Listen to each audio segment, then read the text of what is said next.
Assalamualaikum warahmatullahi wabarakatuh. I am Siti Aminah. In here I want to tell you about the stage of counseling process.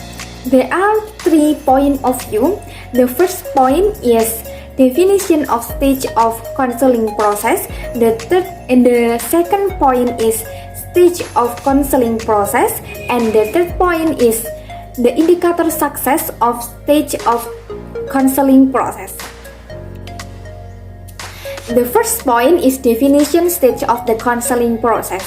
In the KBBI, stages are defined as a part of development, a part of a sequence of levels, while the word process defined as a series of action.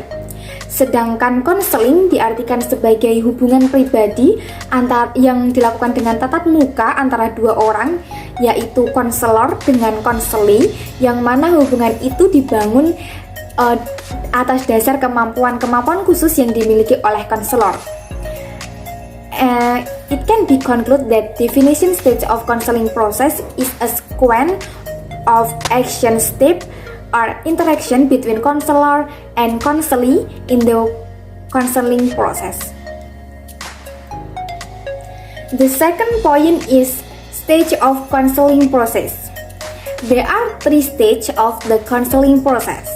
The first stage, namely early stage atau tahap awal. This stage occurs from client and the client meets the counselor, and then counseling process runs until counselor and client find the client's problem. Adapun proses di tahap awal ini yang pertama adalah membangun hubungan konseling, yaitu antara konselor dengan konseli. Bagaimana seorang konselor dapat mencari tahu mengenali masalah konseli ketika tidak ada hubungan konseling yang terjalin. Sehingga tahap yang pertama, proses yang pertama itu harus terjalin hubungan konseling terlebih dahulu. Nah, hubungan konseling ini dapat dilakukan salah satunya dengan cara berdiskusi antara konselor dengan konseli, dengan cara bercerita santai antara konselor dengan konseli. Nah, keberhasilan dari tahap menjalin hubungan konseling ini adalah tergantung pada keterbukaan konselor dan juga keterbukaan konseli.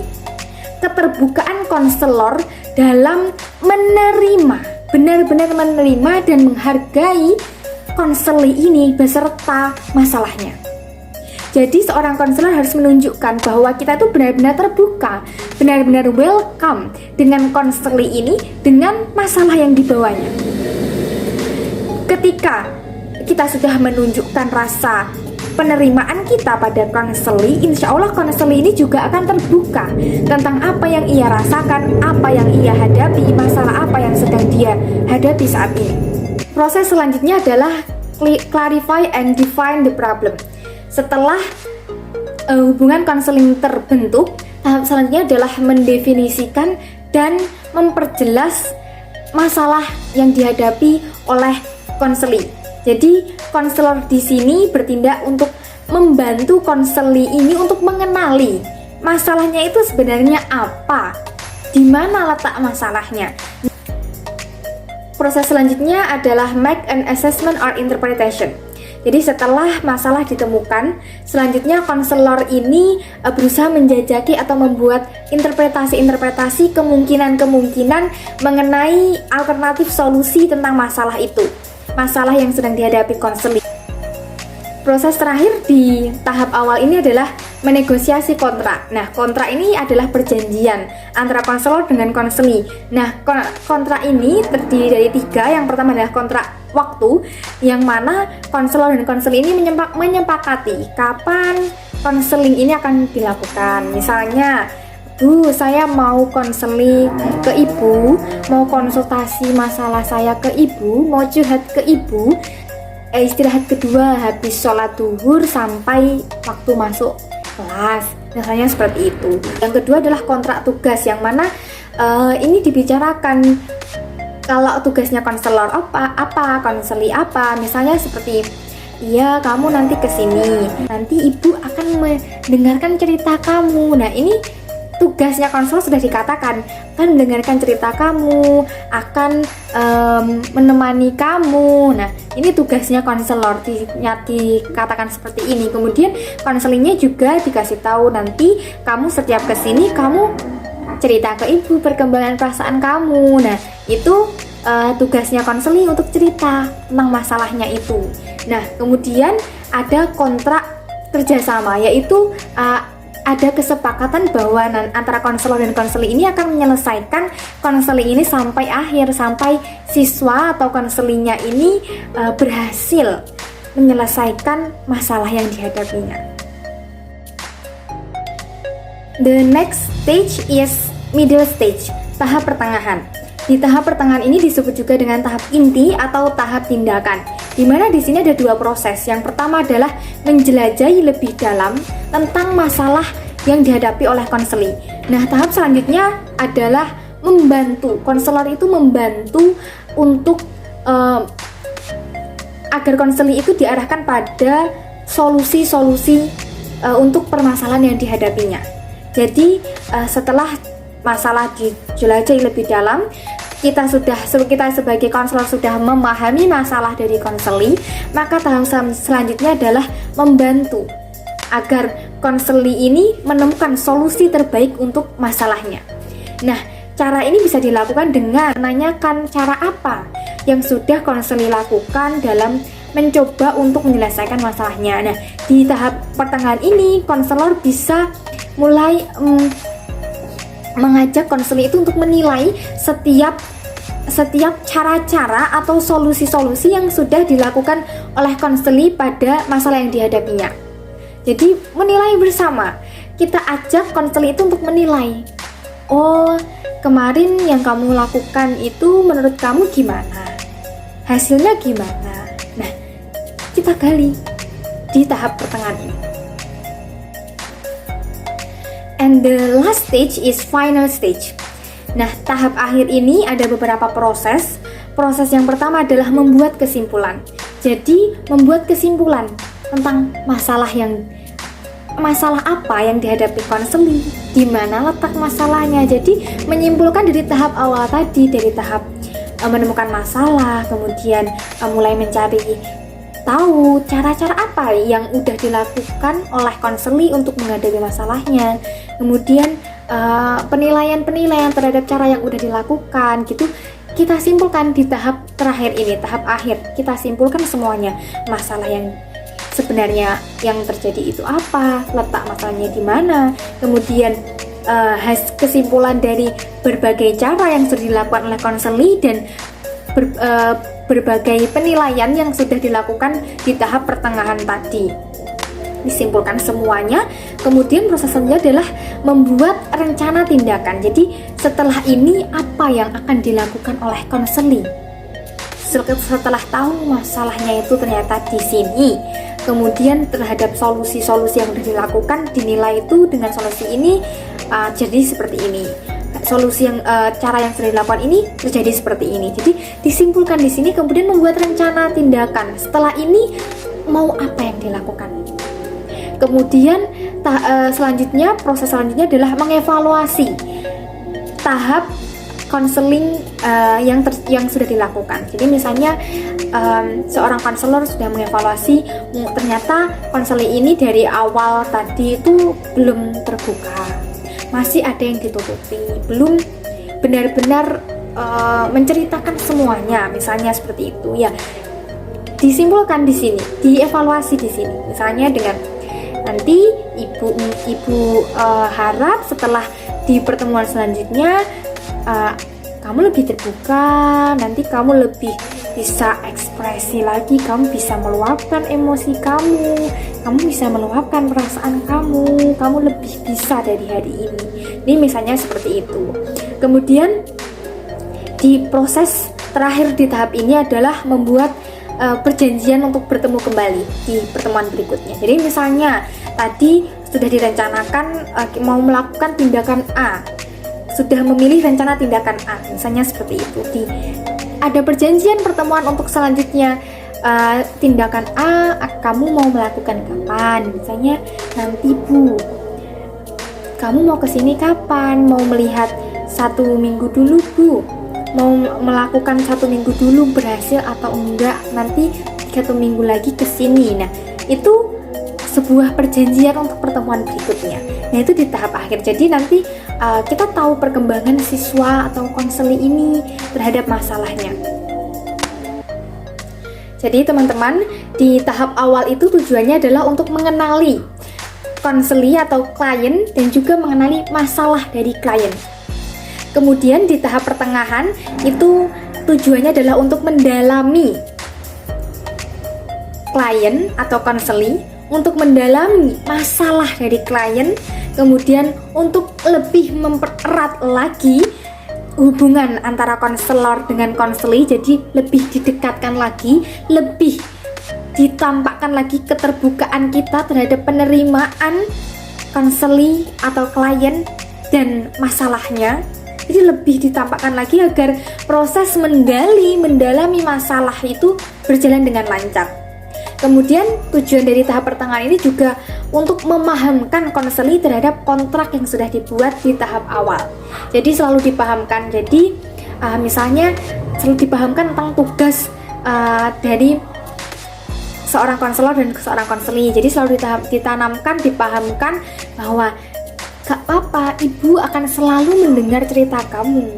Ibu akan selalu mendengarkan keluh kesah kamu. Kamu cerita saja ke ibu. Kamu di sini cerita ke ibu dengan santai, relax aja. Jadi selalu dipahamkan bahwa tugasnya konselor di sini itu menggali masalahnya si klien, dan klien ini mengutarakan masalahnya. Jadi kita agar konselor ini untuk membantu mencari solusi dari permasalahan yang sedang dihadapi oleh klien atau konseli itu. Jadi secara dengan bahasa tersirat itu memahamkan konseli ini untuk mengingatkan kembali, memahamkan kembali pada kontrak kita yang sudah di awal tadi.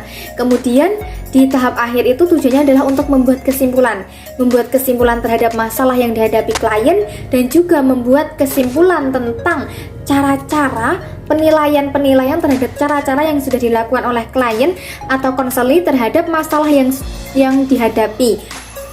Kemudian ada pengambilan nilai atau pelajaran pada konseli. Jadi konseli itu diharapkan pada tahap akhir ini, karena tadi sudah disimpulkan masalahnya, disimpulkan cara-cara atau solusi yang sudah dilakukan, kemudian dibantu untuk memilih solusi. Kemudian si konseli ini diharapkan semoga mampu mengambil nilai-nilai pelajaran dari perilaku yang sudah dia lakukan. Ternyata itu saya seperti ini kalau mengambil solusi, cara untuk menyikapi masalah saya itu seperti ini. Ternyata itu kurang baik. Seharusnya itu saya seperti ini. Jadi diharapkan di tahap akhir ini seorang konseli atau klien ini mampu mengambil nilai-nilai tersebut. Nah, di tahap akhir ini juga bertujuan untuk merencanakan tindakan yang akan dilakukan setelah konseling ini untuk menyelesaikan permasalahan yang sedang dihadapinya.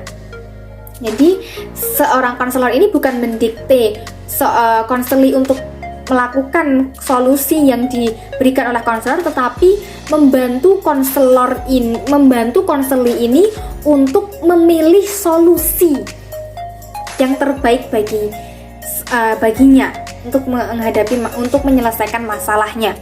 Kemudian di tahap akhir ini juga bertujuan untuk mengakhiri hubungan konseling. Jadi untuk mengakhiri hubungan konseling saat ini, misalnya dengan baik, sampai sini dulu kita konselingnya, kita ceritanya, dilanjut lagi setelah kamu melakukan solusi yang kamu pilih tadi seminggu setelah ini, misalnya seperti itu. And the last point is indicator success stage of the counseling process. Nah, ada beberapa indikator keberhasilan dari tahap proses konseling. Yang pertama, menurunnya kecemasan klien. Kemudian klien mempunyai rencana hidup yang praktis, pragmatis, dan juga berguna. Jadi berpandangan lebih positif dari sebelumnya. Kemudian adanya perjanjian untuk melaksanakan rencana tindakan tadi. Dan kemudian yang bisa dikonsultasikan pada pertemuan selanjutnya. Jadi itu beberapa indikator bahwa proses konseling itu berhasil. Jadi awalnya datang mau konseling itu cemas, gundah, bingung, risau, nggak ada tujuan hidup, bingung. Setelah konseling ternyata kecemasannya turun. Setelah itu ada semangat baru untuk menjalani hidupnya. Kemudian ada pikiran-pikiran yang positif. Kemudian ada rencana hidup yang lebih bermanfaat. Jadi yang sebelumnya kayak lesu, bingung, nggak ada semangat. Setelah konseling timbul semangat untuk melaksanakan rencana tindakan tadi. Baik Bu, besok saya akan mulai menerapkan solusi tadi Bu. Saya mau keluar dari masalah saya Bu. Nah, semangat itulah, kecemasan yang menurun itulah berarti tahap konseling itu berhasil. Kemudian pada aspek evaluasi, indikator keberhasilan ini bisa dilihat dengan cara klien atau konseling ini bisa menilai rencana perilaku yang akan dilakukannya. Jadi tahu, oh saya akan memilih ini Bu, saya sepertinya lebih baik melakukan ini Bu. Nah itu berhasil berarti. Kemudian selain itu di aspek evaluasi juga konseli atau klien ini bisa menilai perubahan perilakunya. Misalnya datang lagi, Bu, saya ternyata bisa Bu berubah seperti ini Bu. Ternyata saya itu orangnya pinter Bu. Kemudian setelah itu klien atau konseling ini bisa menilai proses dan tujuan konseling. Jadi kayak contohnya dengan konseling ini tadi saya konseling lagi ke sini Bu. Pertemuan berikutnya saya ingin lebih semangat lagi Bu. Udah tahu, dia udah bisa menilai dirinya, bisa menilai rencananya, bisa menilai perilakunya. Kecemasan turun, punya pandangan ke hidup yang lebih positif, bermanfaat ke depannya, timbul semangat baru, berarti proses konseling itu berhasil. Nah, perlu teman-teman ingat bahwa tahapan dari proses konseling ini tidak perlu kaku teman-teman. Tidak perlu harus terlalu ketat tahap awal, tahap pertengahan, tahap akhir. Ini bisa diulangi. Misalnya tahap awal, terus kemudian ke tahap pertengahan, kemudian mau ke tahap akhir. Oh kok kayaknya belum bisa disimpulkan ya. Misalnya udah mulai menyimpulkan masalah di tahap akhir, kemudian merasa ada data atau masalah yang perlu digali lagi, ada part-part yang perlu digali lagi, boleh kembali ke tahap pertengahan, di tahap untuk menganalisis lebih dalam tentang klien, tentang masalahnya klien, menggali tentang solusi-solusi atau cara-cara yang klien sudah lakukan, boleh. Jadi tidak ketat harus setelah tahap awal kemudian harus akhir, tahap pertengahan akhir, tidak boleh kembali tahap awal lagi. Boleh kembali ke tahap awal atau tahap pertengahan jika memang itu diperlukan. Jadi tidak perlu kaku seperti itu. Jadi sesuai dengan di lapangan dengan kondisi klien, karena kita tahu setiap klien, setiap siswa itu berbeda-beda. Cara mereka menghadapi masalah berbeda-beda, cara mereka memulai terbuka itu berbeda-beda. Ada yang pertemuan baru sebentar dia langsung bisa terbuka ke kita. Ada juga yang benar-benar tertutup. Jadi kita jangan terlalu kaku terpatok. Ini tuh adalah